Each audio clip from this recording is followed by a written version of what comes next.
पूछो ही मत।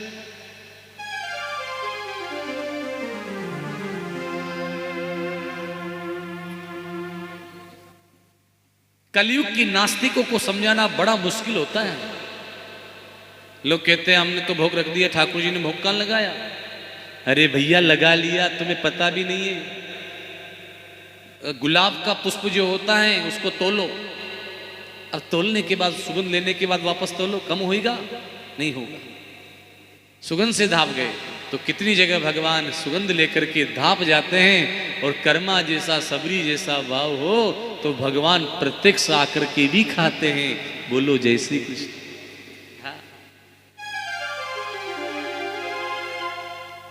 सुखदेव जी कहते राजन मैंने तुम्हें राम कथा सुनाई, इसीलिए सुनाई कि राम के चरित्र का चश्मा आंखों पे लगाओ तो कृष्ण चरित्र का दर्शन होगा। राम जी ने किया वो जीवन में करो। राम का चरित्र कैसा है? मर्यादा पुरुषोत्तम, बात बात पे मर्यादा है। माता के प्रति, पिता के प्रति, समाज के प्रति, देश के प्रति, राष्ट्र के प्रति, गांव के प्रति भाव आदर कैसा होना चाहिए, ये राम का चरित्र हमको सिखाता है। लेकिन कृष्ण के चरित्र में अचिंतनीय लीला है, योगेश्वर लीला है। वो उन झांकी का चिंतन करो। अब तुम कहते हो भगवान ने किया तो हम भी करेंगे, तो शंकर जी कौन है बताओ? कौन है शंकर जी? भगवान ही तो छे। शंकर जी ने क्या पिया था बताओ? जहर पिया था कि नहीं? तो एक बूंद पी के बता दो। अजी महाराज या तो नो सके तो वह भी नो सके। बोले गाजू तो पी लिया है ना, शंकर जी गाजू पिए तो हुआ तो पी लिया, पर जहर नहीं पिया। देखो ईश्वर जो करते वो हम नहीं कर सकते। एक बार क्या हुआ, एक महाराज शंकर भगवान बढ़ गया। काय बढ़ गया? 2-4 गले में मुंडू की माला जैसे तैसे उसने गांव में एडवर्टाइज कर दिया, मैं शंकर भगवान हूं। पब्लिक माने कहीं, पब्लिक ने देखी भाई शंकर भगवान तो जब ही मानेगा जब ही जहर पीर बताऊंगा। या कहता है तो महाराज को खतरो शुरू हो गयो। महाराज ने की पर पिएगा तो सही, जहर हाल न पिया, टाइम से पिएगा। कब पिएगा? बोले इतने दिन बाद पिएंगे। उसके बीच में महाराज अमेरिका चले गए। अमेरिका जाकर बढ़िया साइंटिस्ट डॉक्टर से मिल के आए कि भाई आओ मारे अंदर ऐसी थैली लगाओ कि जहर पी जाऊं तो भी नहीं मरूं। डॉक्टरों ने कहा वो तो हो जाए, पर 1 घंटे के बाद जहर का निकास करना पड़ेगा, निकालना पड़ेगा। ठीक है, अमेरिका से डॉक्टर भी लिया है। हम सोच ली महाराज ने तो अपन का थैली लाग रही है, अपन मरेगा खाने। टेस्ट कर लिया, पॉइजन 100% है।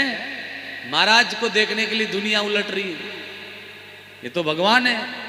और महाराज जहर पी गया। अब पब्लिक माने कहीं, लुगाया माने कहीं। अरे महाराज का जी तो सांच माज का मंदिर से उठ रहा गया। महादेव जी हैं, अजी महादेव जी था का चरण द्रो का कोई कहीं कहीं आशीर्वाद दो। तो 1 घंटा से ज्यादा समय वहीं लागियो महाराज ने। वह थैली वहीं फाट गई भीतर, फाटता ही महाराज के तरोरा आया आख्या में। पब्लिक ने कहा ये क्या हो रहा है? कचे काई नहीं हो रहा, ये महाराज समाधि में जा रहा है। हाँ, थोड़ी देर बाद मुंह में जा खड़िया, कचे ये कहीं हो रहा है? कचे बावड़ाओ ये तो शंकर भगवान का मुझू गंगा जमुना प्रकट हो रही। हाँ बोलो राधे राधे। ऐसा मत करो। ऐसा करता करता थोड़ी देर में महाराज ऊपर पधार गया। तो बोले क्या हुआ? मीडिया वाले बोले ये क्या हुआ? बोले कुछ नहीं हुआ, महाराज परमानेंट समाधि में पधार गया। भगवान बनने में फायदा नहीं।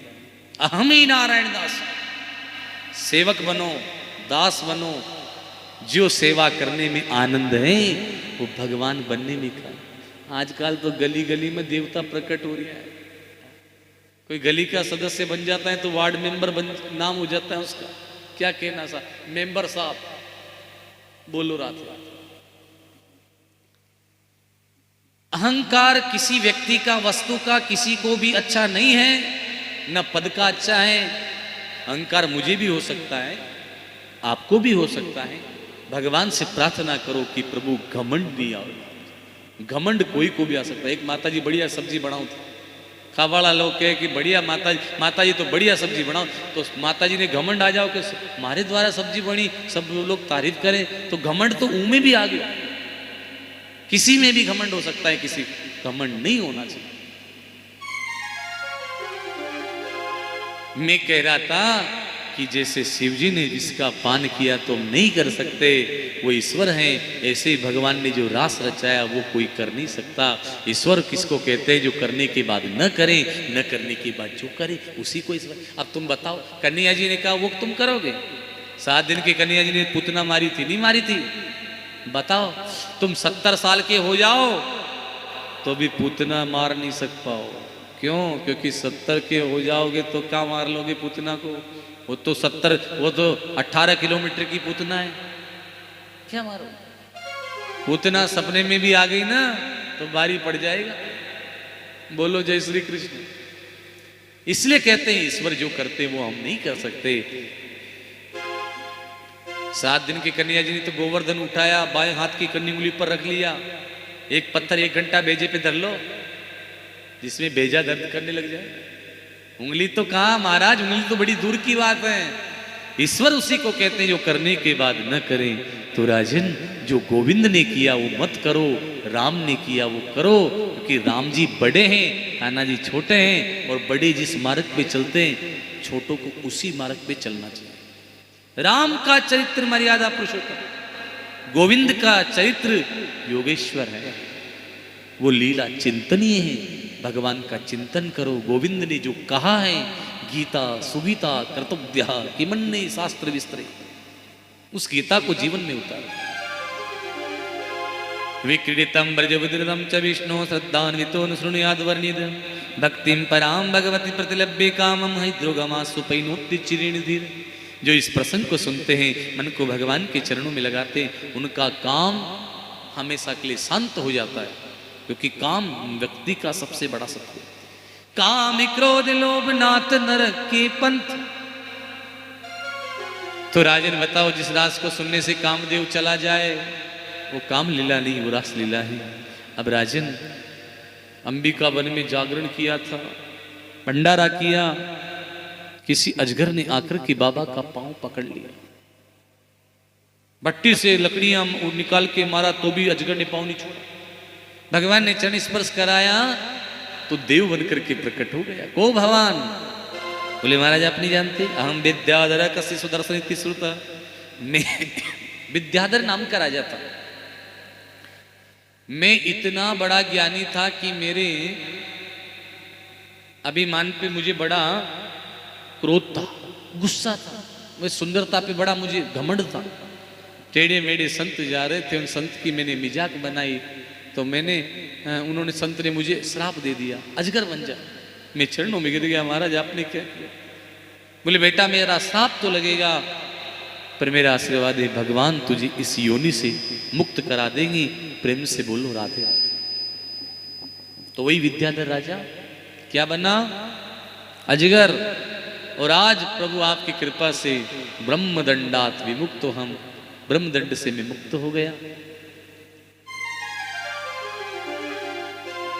बोली बंसी वारे की जय। आदरणीय श्री राजन,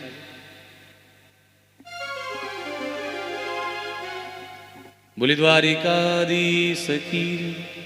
आदरणीय श्री सुखदेव भगवान कहते, राजन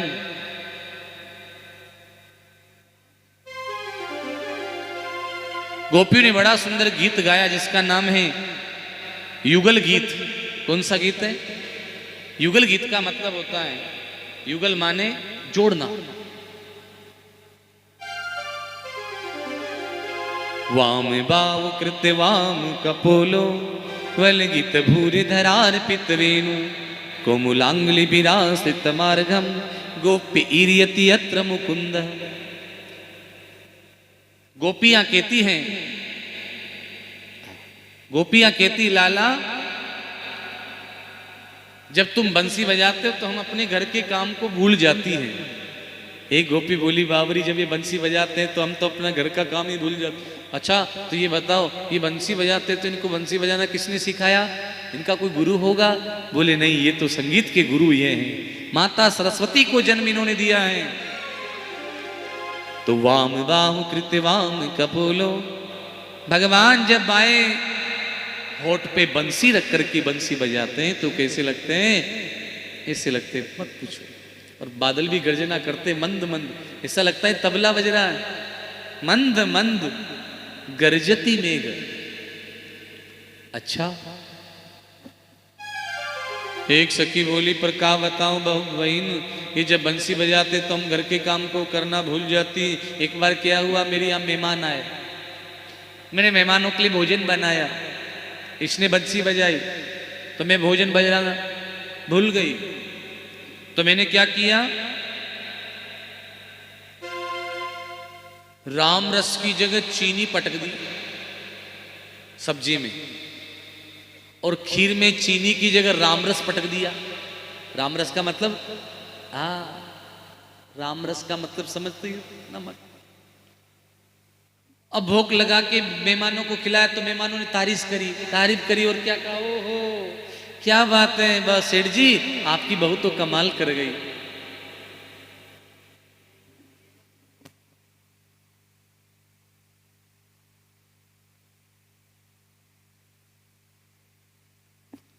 मूलचंद जी गोचर साहब की बोली लग रही है 11,000 रुपए प्रधान कुंड की, और जो भी कोई आगे बोली लगाना चाहे वो लगा सकते हैं। श्री राधे।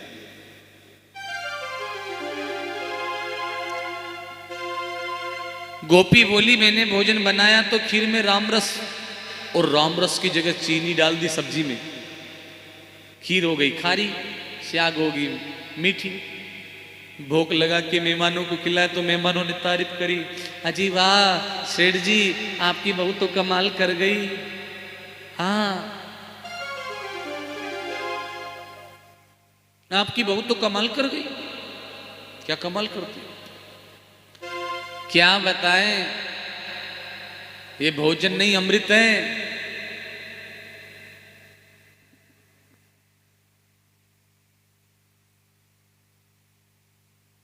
बोली आगे बढ़ गई गिरधारी जी की 12,100 रुपए। श्री राधे। फूलचंद जी की 13,000 हो गई।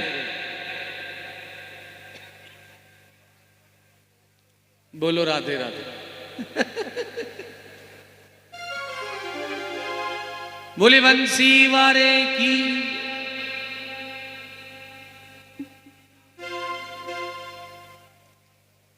गोपियां कहने लगी लाला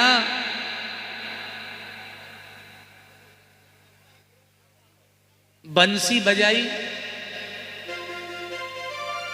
तो हम काम सब भूल गई, पर जब वो भोजन बनाया तो भोजन में भी तारीफ करी, सासू ससुरा ने भी तारीफ करी, पर मैं खाने लगी तो मुझे लगा हे लाला ये तो भोजन बेकार हो गया, पर तूने मेरी लाज रखी।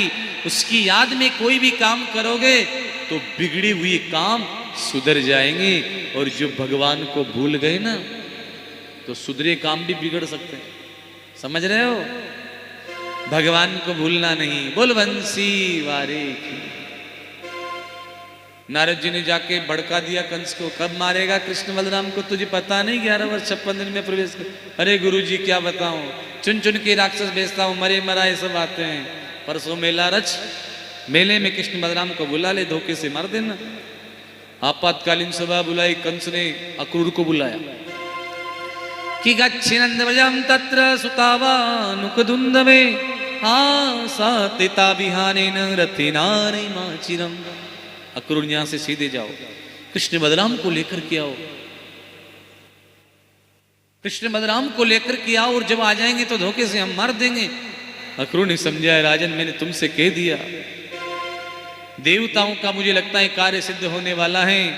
राजन मनीषितम सद्य तव सवाधिमार्जनम सिद्ध सिद्धियो समम कुर्या देवम ही फल साधनम। मुझे लगता है देवताओं का कार्य सिद्ध होने वाला है। परीक्षित आज अक्रूर जी ने कहा कि जा को प्रभु दारुण दुख देई, मतलब वाकी मति पहले हर ले। कंस का समय आ गया, अपना रथ देकर के विदा कर दिया अक्रूर को। जाते जाते अक्रूर जी मन में विचार कर रहे हैं, मैं कंस को धन्यवाद दूंगा भैया, क्योंकि उसने अपना रथ देकर के मुझे कृष्ण बलराम से मिलने भेजा है। बड़े बड़े योगी देयांग्री पंकजम, उनके दर्शन के लिए तरसते हैं, उनके नाम के लिए तरसते हैं। आज मैंने ऐसा कौन सा पुण्य किया है, कृष्ण बलराम का दर्शन करूं।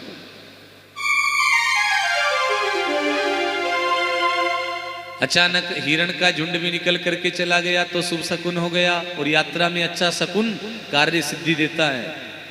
त्रक्ष्यामि नूनं सुकपोलनासिकं स्मितावलोकरुण कंजलोचनम मुखम मुकंदस्य गुडालिकावर्तम प्रदक्षिणमी प्रचरन्ति वै मृगा। हिरण का झुंड निकल करके गया। आहा, लगा देवताओं का कार्य अब मेरा अभी काम सिद्ध होने वाला है, कृष्ण बलराम जरूर दर्शन देंगे। और संध्या का जब समय होता है उसको गोधूली वेला कहते हैं। गोधूली मतलब गो माता जब चरके आती है ना, उनके चरणों से जो धूली उड़ती है वो समय गोधूली वेला का होता है, सबसे पवित्र समय होता है। गौ माता का दूध धोने के लिए दोनों जा रहे हैं कृष्ण बलराम। ददर्श कृष्णम रामम च व्रजे गोदोहनम गतौ पीतांबर नीलांबरो सरदम्बुरुहे क्षणो। ऐसा लग रहा है कृष्ण बलराम दोनों जा रहे हैं, दोनों हाथ में हैं, कंधे पे हाथ रखे हैं। एक सर्द की पूर्णिमा की रात्रि को एक नहीं 2 चंद्रमा का उदय हो रहा है। दौड़ करके काका जी ने कृष्ण बलराम को जैसे गोकुल में आके देखा, सूर्यास्त का समय हो गया। अब बताओ इतना टाइम थोड़ी लगता है मथुरा से गोकुल जाने में। पर मन में सोचते आ रहे थे तो कृष्ण बलराम को देखते ही चरणों में गिर पड़े। भगवान ने कहा उठो काका जी उठो। तुरंत काका जी ने गोविंद को हृदय से लगाया। कोई भी मेहमान घर में आए तो आते क्वेश्चन मत करो, पहले भोजन कराओ या जली पिलाओ या बिठाओ सही, फिर पूछो। भगवान ने विधिवत गोविंद ने काका जी को भोजन इत्यादि करवाया। फिर पूछा किम नून कुशलम प्रच्छे एदमानी कुलामई। काका जी जल्दी बताओ, मेरी उत्कंठा है कि मथुरा की नगरी का क्या हाल है, तुम्हारा किस तरह से तुम्हारी कुशलता है। इतना कहते काका जी के मुंह पे ताला लग गया। भगवान कहते काका जी मुझे सब पता लग गया, आपको बताने की जरूरत नहीं है, क्योंकि जिस मथुरा की नगरी में कंस रूपी व्याधा लोगों को पकड़ के उसने रखा हो तो वहां की जनता कैसे सुखी रह सकती। कंस ने जिस कार्य के लिए मुझे भेजा है वो आपको पता है। पूरी मथुरा नहीं गोकुल में हल्ला मच गया, कोई परदेसी आ गया। प्रातः काल होते कृष्ण बलराम को लेकर चला जाएगा। तो गोपियां भी उस रात को जागी और सायंकाल ही सब ब्रजवासी कन्हैया नंद बाबा के जो सखा थे वो नंद बाबा के साथ सीधे गोकुल मथुरा जाते हैं। क्यों? मेला हमको भी देखना है, हम बड़े हो गए। कन्हैया जी ने कहा हम भी जाएंगे, मना कर दिया था मैया ने, लेकिन नंद बाबा कह गए थे देखो अब ये बड़े हो गए, अब इनको कब तक रोक के रखोगी, अब थोड़ा घूमने दो, बाहर जाने दो। हाँ, कृष्ण बलराम भी बोले मैया हम जाएंगे मेला देखने और जल्दी आ जाएंगे, तू चिंता मत कर मैया। सुखदेव भगवान कहते राजन उस रात को मैया कंबे की सिर लगा करके रो रही है। प्रातः काल होने से पहले उस रात को गोपियों को नींद नहीं आई। गोपियां मन में विचार कर रही हैं, उधर राधे जी को भी नींद नहीं आई। मैया कंबे के सिर लगाकर रो रही थी। कृष्ण बलराम जग गए। मैया तू क्यों रोती है? मैया ने कहा लाला तू कल होते ही चला जाएगा तो मैं तेरे बिना कैसे रहूंगी। भगवान ने कहा मैया मैं शीघ्रम आगस्यामि, मैं जल्दी आऊंगा। भगवान ने नहीं कहा मैं परसों आऊंगा बरसों। भगवान ये कह देते मैं नहीं आऊंगा तो मैया उसी समय प्राणों को त्याग देती। भैया एक आस है कि मेरा कन्हैया झूठ नहीं बोलता है, वो जरूर आएगा। पूरी रात मैया से बातें हुई, उधर गोपियों को नींद नहीं आई। राधे जी और गोपियां सब आकर के यमुना के किनारे विचार करने लगी। अहो विधातस्तवन क्वचित् दया संयोज्या मित्र्या प्रणयेन देहिना तास्या कृतार्था वियुनंश पार्थकम विक्रीडितम तिर्वकचेष्टितम यथा।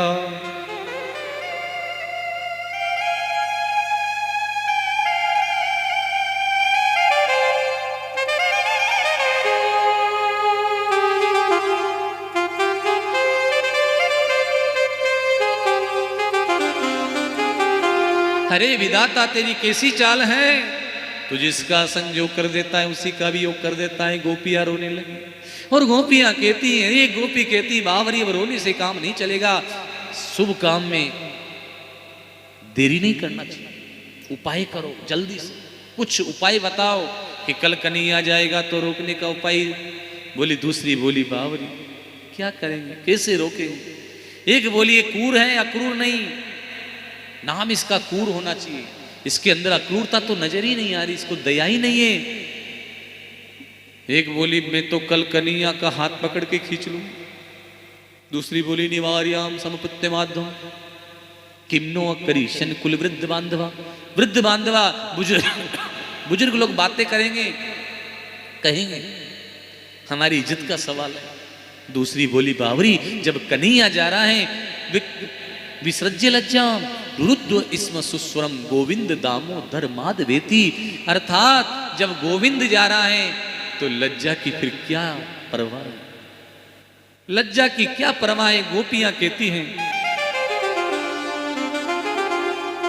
सुबह होते ही भैया गोपियां के रथ के आगे लेट गई, जाना है तो हमारे ऊपर से रथ निकाल के ले जाओ।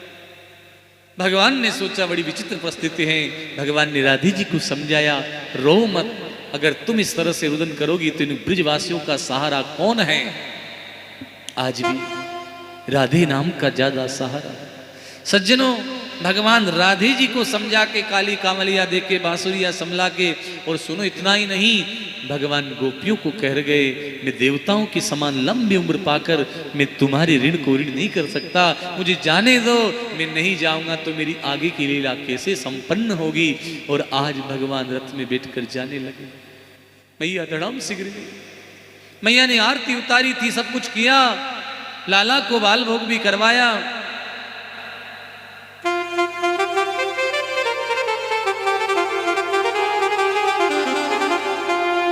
मैया धड़ाम से गिर पड़ी, पड़ी मेरे कान्हा को रोको। भगवान रथ से कूद पड़े। मैया क्यों रोती है।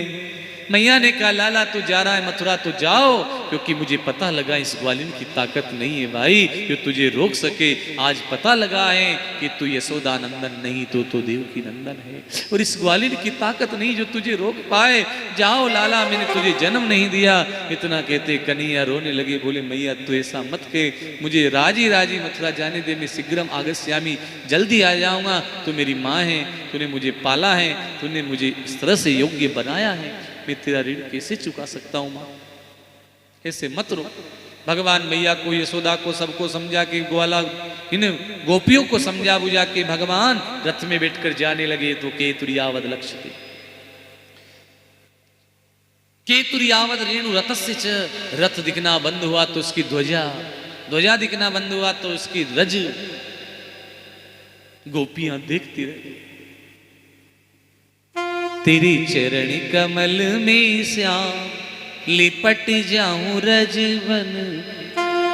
वो गोपियां आज ब्रिज की रज बन गई। वो गोपियां आज ब्रिज के वृक्ष लता की कहीं हम छोड़कर न जाएं, वहीं रम जाएं। गोविंद जब भी जन्म मिले तो वास वृंदावन का मिले, वास ब्रिज का मिले, ऐसी कृपा करना। लाडली अद्भुत नजारा तेरे वृंदावन में है, ऐसी कृपा करो, ऐसा आशीष करो। किशोरी जी को वंदन किया है।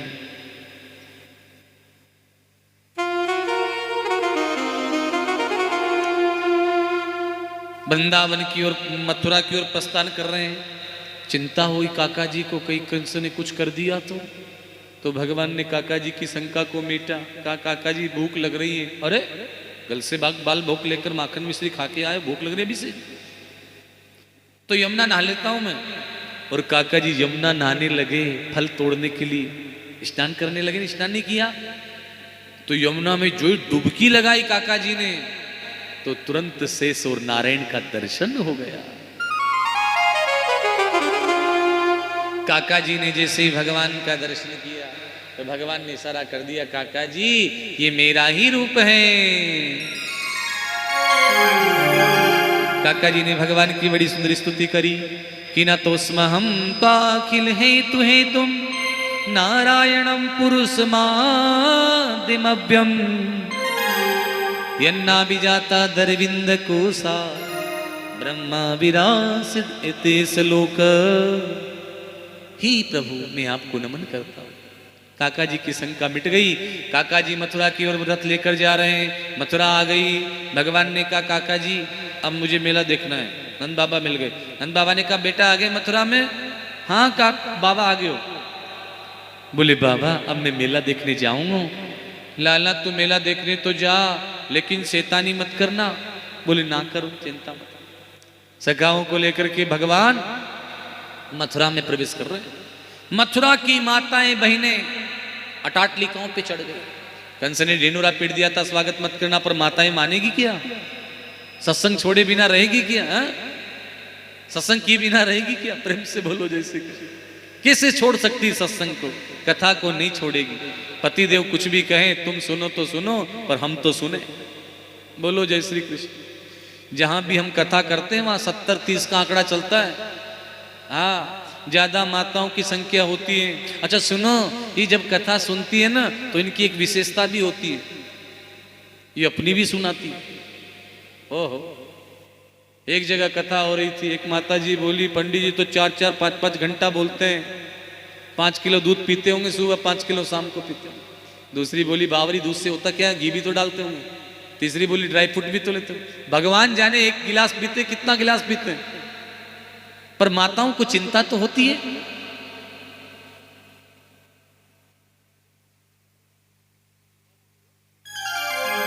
संख्या इनकी ज्यादा होती है। सुनो माताएं बहनें दान धर्म भी ज्यादा करती है।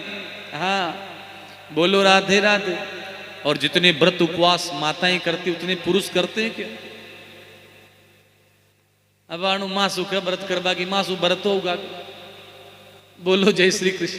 हम तो भैया एकादशी करें, एकादशी करें और ये कथा जो हो जाए वो व्रत कर ले ना। तो व्रत तो अपन सोबे कौन, सीधी बात।